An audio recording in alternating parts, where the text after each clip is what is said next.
AITA for cutting off my family? Now they want me back after my brother's karma hit hard.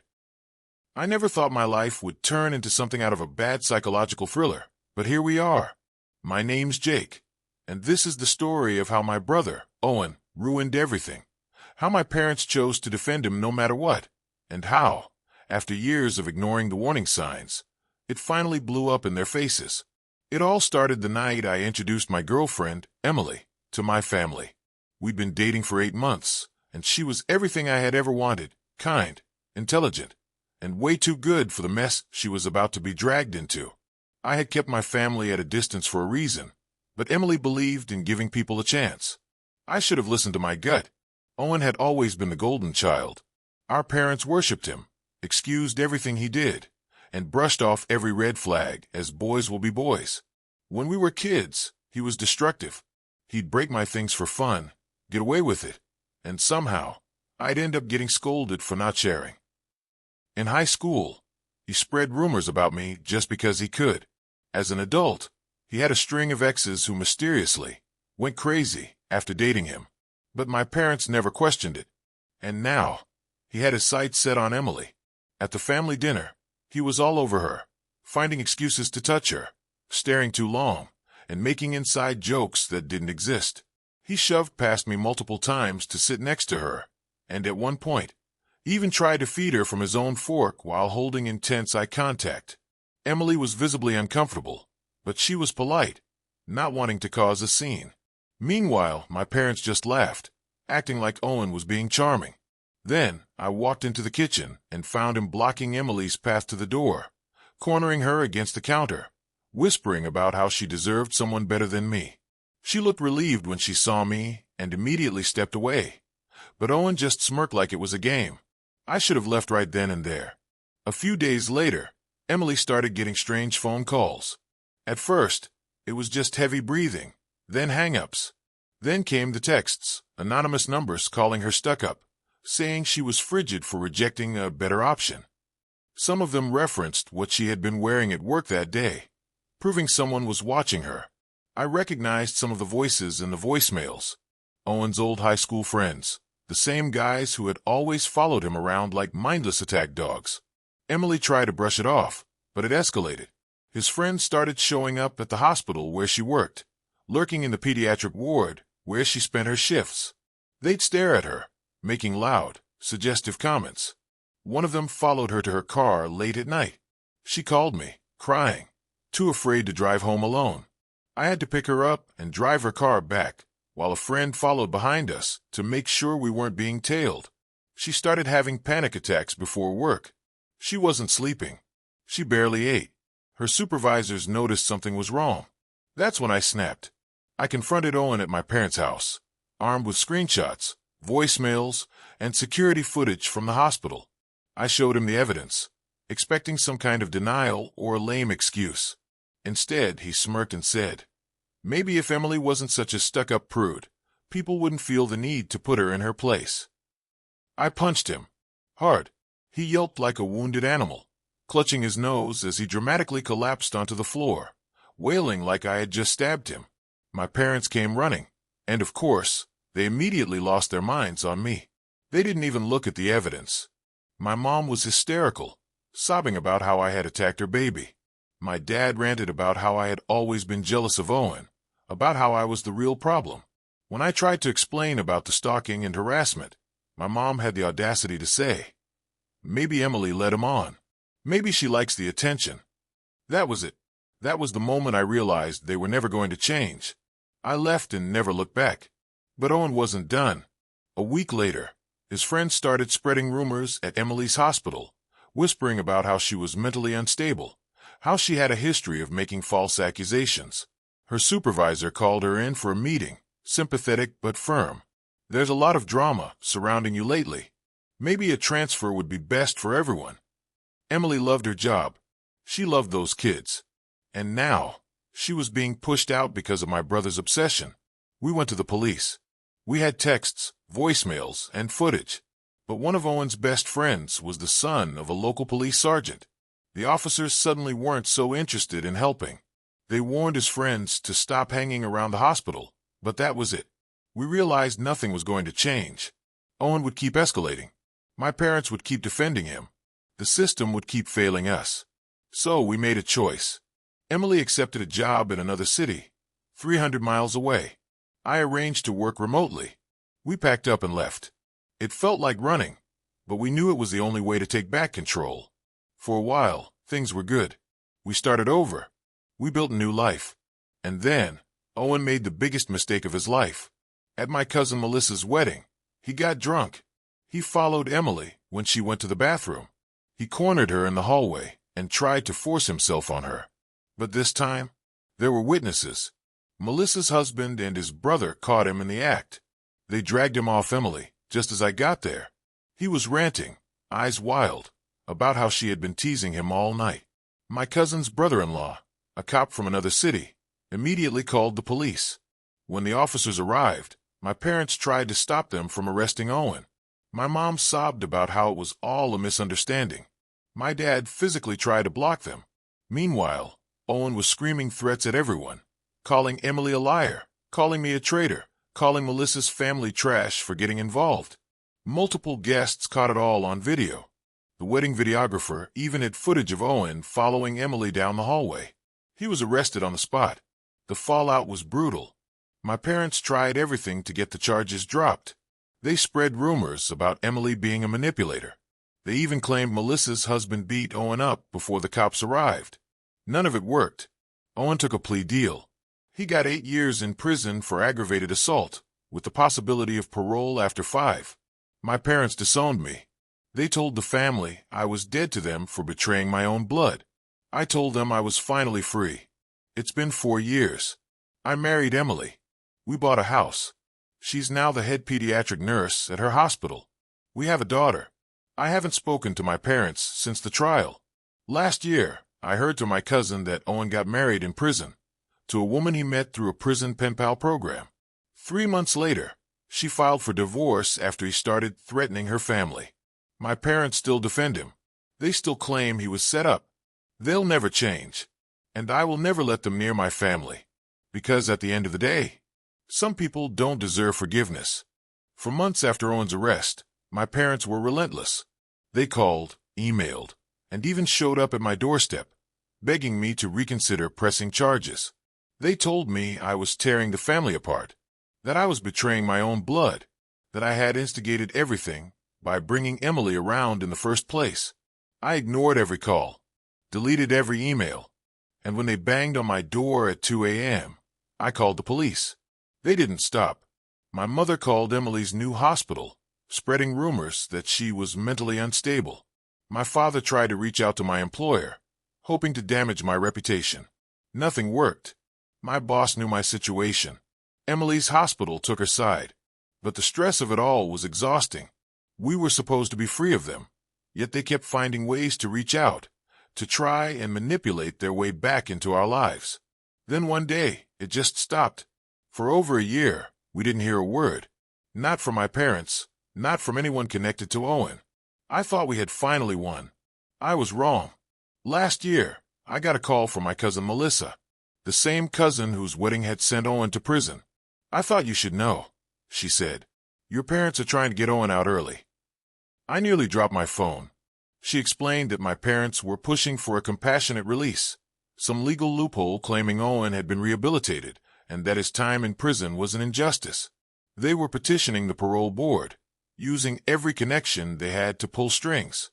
And the worst part, they were trying to frame me as the villain, painting Owen as the real victim. They're saying Emily was lying, Melissa continued, that you two set him up, that you just wanted revenge. I clenched my jaw so hard it hurt. Are they getting anywhere? Melissa hesitated. It's hard to say, but there's something else you should know. What? They reached out to Emily's hospital again. This time, they filed an official complaint, claiming she falsely accused their son and that she shouldn't be allowed to work with children. I felt my blood go ice cold. It was happening all over again. Emily and I went straight to a lawyer. We had documentation, evidence. We filed restraining orders against my parents. We worked with Melissa to counter their lies, sending letters to the parole board with proof of Owen's guilt. But my parents weren't done. They started showing up at family events, cornering anyone who would listen, spinning their version of the story. They wanted sympathy. They wanted allies. They were losing control, and they hated it. Then, out of nowhere, my mom left me a voicemail. "Jake, please. I know we haven't seen eye to eye, but I need you to understand. We're your parents. Family is everything. We love you. Please, just talk to us." For a split second, I almost believed her. Then, 2 days later, we found out they had hired a private investigator to dig into Emily's past, looking for anything they could use against her. That's when I knew. They weren't just desperate. They were dangerous. It took months of legal battles, but in the end, we shut them down. The parole board denied Owen's release. The hospital dismissed my parents' complaints, and the restraining orders held. Then silence. For over a year, we heard nothing. Until last week. I woke up to 20 missed calls from an unknown number. Then a text from Melissa. "Jake, you're not going to believe this. Call me." I braced myself. Whatever it wasn't good. When I finally spoke to her, she wasted no time. "Owen got married," she said. I blinked. "What?" "To some woman he met through one of those prison pen pal programs." And Melissa took a deep breath. "She just filed for divorce." I frowned. "Already?" "She left him," Melissa said. "And she's talking." My stomach twisted.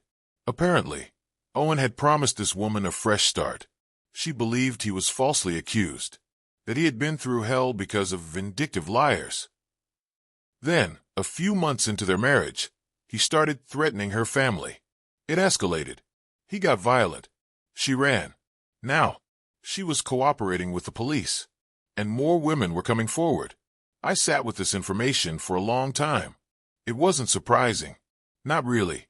But I kept thinking about my parents. About how they knew. About how they chose this. They could have stopped him years ago. They could have acknowledged the warning signs when we were kids. They could have done something before it was too late. Instead, they enabled him, defended him, covered for him. And now, they had to live with the consequences. I haven't heard from them since. I doubt I ever will. Because at the end of the day, some people don't deserve redemption. Owen's past was finally catching up with him. For years, my parents had shielded him from consequences, treating his behavior like a misunderstanding rather than a pattern of escalating violence. But now, with multiple women stepping forward, there was no denying who he really was. Melissa kept me updated. She sent me articles, court filings, and even clips from a local news station covering Owen's arrest. His now ex-wife had given an anonymous interview detailing the abuse she suffered, and it was worse than I had imagined. He didn't just threaten her. He controlled her. She wasn't allowed to work, to see friends, even to talk to her own family, without his approval. And when she tried to leave, he beat her so badly, she ended up in the hospital. For the first time in his life, Owen couldn't lie his way out of it. And my parents? They had gone completely silent. One night, I was sitting on the couch with Emily, finally starting to feel like things were settling down, when my phone buzzed. A message from an unknown number. "I need your help. Please call me." I stared at it for a long time. Emily glanced over. "Who is it?" I didn't need to ask. I already knew. I blocked the number and went back to enjoying my night. 2 days later, my cousin Melissa called again. "You're not going to believe this," she said. "Your mom's at my parents' house. She's begging for help." I frowned. "Help with what?" "Owen," Melissa said. "She says the charges are unfair, and that he doesn't deserve this." I nearly laughed. "You're kidding." "Wish I was." She actually had the audacity to say he's the real victim in all of this. I pinched the bridge of my nose. What did my uncle say? Melissa sighed. Told her to leave. That they're done with this whole mess. "But Jake, she's desperate. I think she's going to try to contact you again." I leaned back on the couch, exhaling slowly. Let her try. It won't change a damn thing. I wasn't wrong. The next day, I got an email. Then another. Then a voicemail. My mother's voice was frantic, barely holding it together. "Jake, please, I just need to talk to you. Your father, he's not well. This whole thing with Owen has been so hard on him. He needs you. I need you. We're family, Jake. No matter what's happened, that doesn't change. Please, just call me. I played the voicemail twice, letting her words sink in. Then I deleted it. A week passed. Then, my father showed up at my house. Emily and I had just put in a new security system, and when the motion sensor alerted me, I pulled up the camera feed on my phone. There he was, standing at the front door, looking rough, disheveled, exhausted, desperate. He knocked, then knocked again. Then, finally, after getting no response, he pulled out his phone. A moment later, my voicemail pinged. "I know you can hear me." His voice growled. "You're not going to answer the door? You're really going to do this to your own father?" I stared at the screen, jaw tightening. "I hope you're happy," he continued. "You destroyed this family, Jake. You chose some girl over your own blood. You let your brother rot in a cage. And now your mother's sick. The stress is killing her. You did this." I shut off my phone and walked away. That was the last time I ever saw my father. A few months later, Melissa told me he had a heart attack. Survived, but barely. My mother took care of him. And Owen, he was still in prison, serving his time.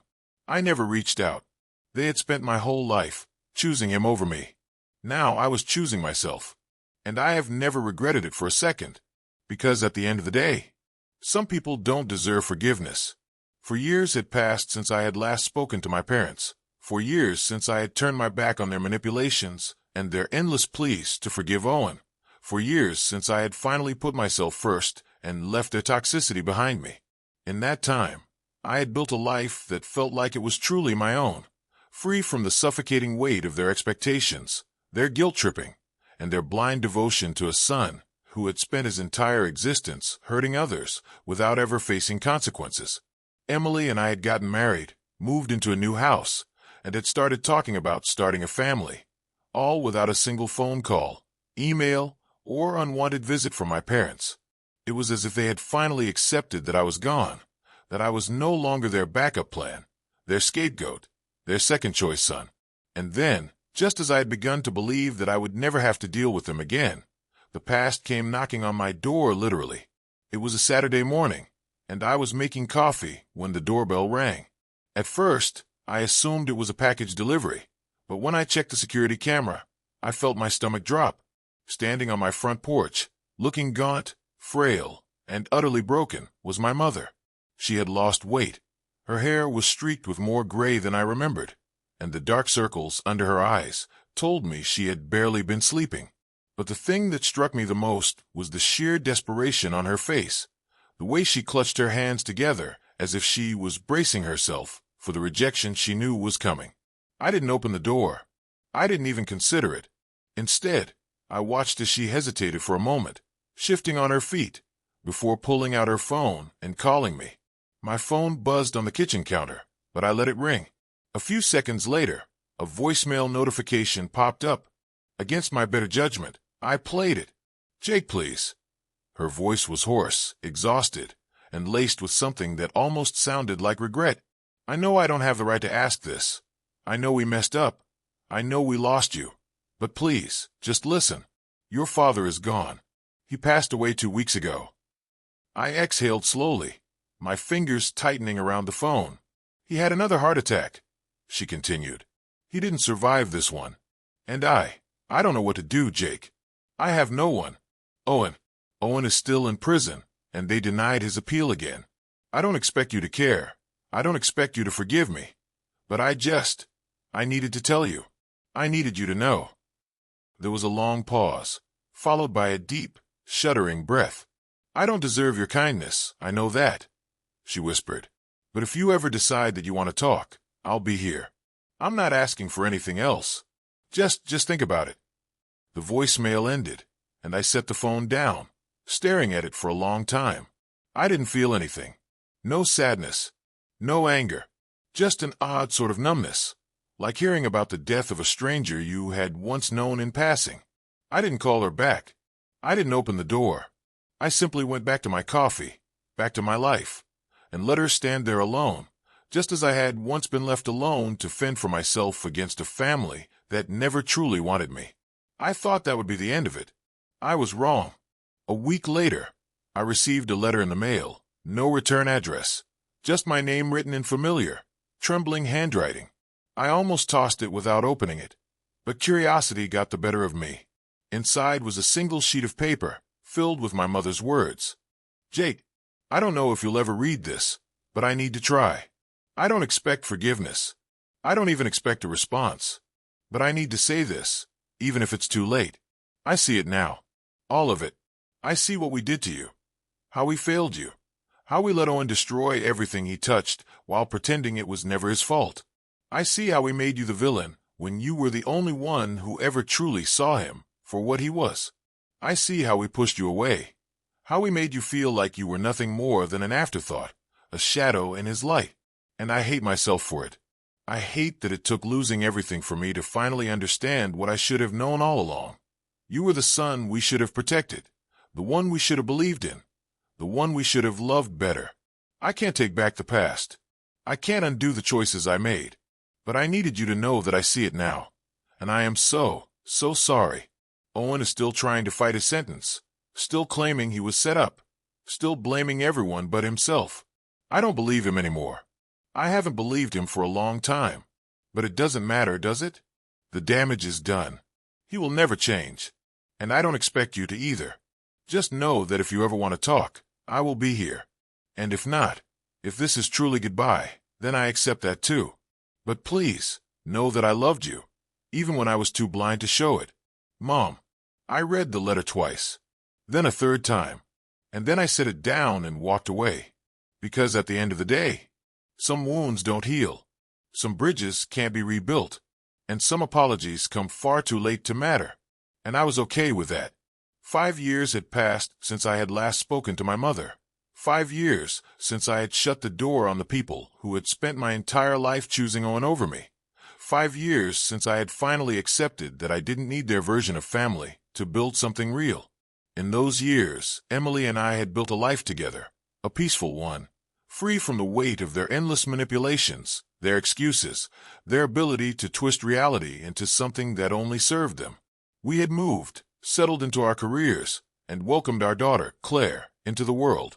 She was the light of our lives, and every single day, I made sure she would never know what it felt like to be second place in her own family. Then, on an otherwise uneventful evening, the past found its way back to me once again. I had just put Claire to bed when my phone buzzed. A voicemail. No caller ID. I debated ignoring it, but curiosity got the better of me. I pressed play, and the moment I heard my mother's voice, I knew I should have deleted it. Jake, I don't know if you'll listen to this, but I need to tell you something. It's Owen. She choked on a sob. He's dead. I stood frozen in the dimly lit hallway, my heart pounding, but not from grief, just shock. He was attacked in prison last night. They said it was quick. Another long pause. I don't know why I thought you'd care. I didn't know who else to tell. Another breath, shaky, like she was barely holding herself together. I know you don't want to hear from me, and I won't call again, but I needed you to know. And I hope you're happy, Jake. I really do. The voicemail ended. I stared at the phone for a long time, waiting for something to happen, for some feeling to hit me, some wave of grief or relief or regret. But there was nothing. Just silence.